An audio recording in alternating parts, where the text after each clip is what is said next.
नमस्कार. All in one चॅनलमध्ये मी अनघा आपल्या सर्वांचे स्वागत करते. तर आपल्याला हे वाटत असेल हे काय आहे, हे पीठ काय आहे आणि हे परात काय आहे. तर हे जे पीठ आहे ते कणिक आहे, राहिलेली कणिक आहे. साधारणतः आपण पोळ्या करून जी कणिक राहते, तर माझी ही 2 दिवसाची राहिलेली कणिक आहे. आपण साधारणतः सगळेच, म्हणजे मी असं नाही, सगळेच जण वाट्यांमध्ये, डब्यांमध्ये आपली ही राहिलेली कणिक असते ती काढून ठेवतात. मी सुद्धा या वाटीमध्ये राहिली होती ती कणिक काढून घेतलेली आहे.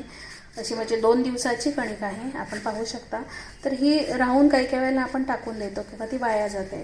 तर त्याच्यामध्ये आपण तिखट, मीठ, हळद, मीठ हे सगळं घालून जर याचं दिरडं केलं तर खूप छान लागतं. तर मला आज करावंसं वाटलं आणि तुम्हालाही हा व्हिडिओ दाखवावासा वाटला म्हणून मी हे करून दाखवेन. तर याच्यामध्ये मी हळद, तिखट, मीठ, थोडेसे जिरे, थोडासा ओवा आणि चवीपुरती साखर असं सगळं घालून घेईन. हे सगळं पाहू शकता आपण. मी या पिठामध्ये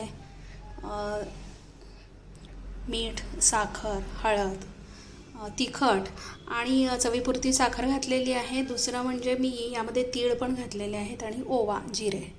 खूप सुंदर चव येते याची. आता मी हे सगळं कालवून घेईन आणि तव्यावरती दिरडं करेन. हा जो तवा तापलेला आहे, म्हणजे चालूच आहे तवा ऑलरेडी, म्हणजे माझ्या आत्ता पोळ्या झालेल्या आहेत म्हणून हा जरा काळसर वाटतोय तवा. आणि जे पीठ राहिलं होतं, कणिक राहिली होती, त्याचा मी हा पदार्थ करून दाखवत आहे, म्हणजे जेणेकरून ती कणिक घेतलेली असते ती वाया जात नाही.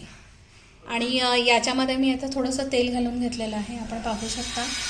आणि जे पीठ कालवलेलं आहे ते या तव्यावरती मी घालून घेईन.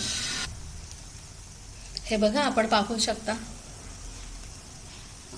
खूप छान चव येते याची.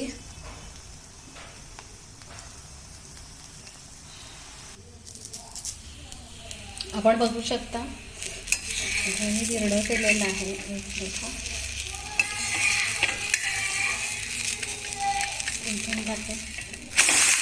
वाव, किती सुंदर कलर आलेला आहे, आपण पाहू शकता. तीळ पण दिसतात यामध्ये.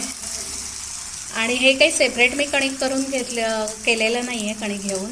तर मी आता जस्ट माझ्या पोळ्या झालेल्या होत्या, तर राहिलेली जी कणिक होती, तर कालची पण थोडी वाटीमध्ये मी काढून ठेवलेली कणिक आणि आजची पण, की जनरल सगळेच डब्यांमध्ये किंवा वाटीमध्ये कणिक काढून ठेवतात, म्हणजे राहिलेलं पीठ पोळीचं. तर त्याचा हा मी पदार्थ केलेला आहे. आणि हा जो पदार्थ आहे ते म्हणजे दिरडे. आपण पाहू शकता. आपण हे दह्याबरोबर खाऊ शकता किंवा लोणचं, सॉस, काय आपल्याला जे आवडतं किंवा आपली जी आवड आहे त्याच्याबरोबर खाऊ शकता, किंवा पोळीबरोबर जरी खाल्लं तरी खूप चविष्ट लागतं हे दिरडं किंवा हा पदार्थ. तर हा पदार्थ आपल्याला कसा वाटला, हे दिरडं कसं वाटलं आणि ही रेसिपी कशी वाटली, तर मला माझ्या चॅनलमध्ये कमेंट्स देऊन कळवा. आणि ऑल इन वन चॅनलला लाईक करा, सबस्क्राईब करा आणि शेअर करा. आज नवीन बघणाऱ्यांनी माझा हा नवीन व्हिडिओ नवीन मित्रांना शेअर करा. काही कमेंट्स असतील, काही सूचना असतील तर अवश्य सांगा, त्यामध्ये मी जरूर बदल करेन. आणि ऑल इन वन चॅनलला लाईक करा. भेटूयात पुढच्या व्हिडिओमध्ये. तोपर्यंत नमस्कार.